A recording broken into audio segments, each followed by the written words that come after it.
Hi, so I want to go over the USB docking station that I use, and this particular one I've been using for about 5 years now, and it's very reliable. It goes for about $27 on Amazon, so you can find this exact model that I'm using in the description area.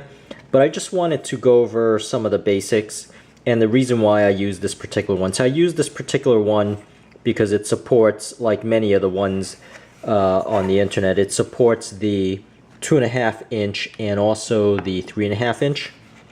And it is a single bay. You'll notice it is the SATA. But in the back here it has a USB 3.0 and an eSATA.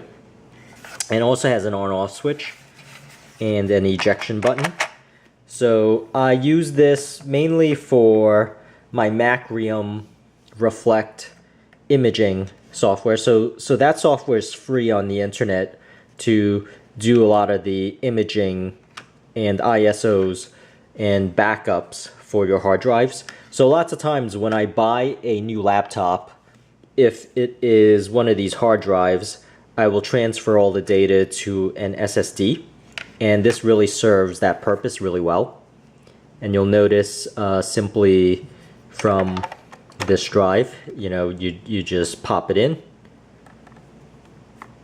and if you need to eject, lots of times I just pull it out. So but it does work well with many of these, just your typical two sizes here, the 2.5 and the 3.5 inch. So that's how it looks.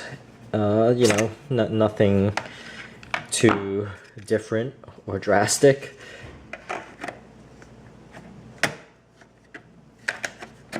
And as you can see, with an SSD, that's basically it.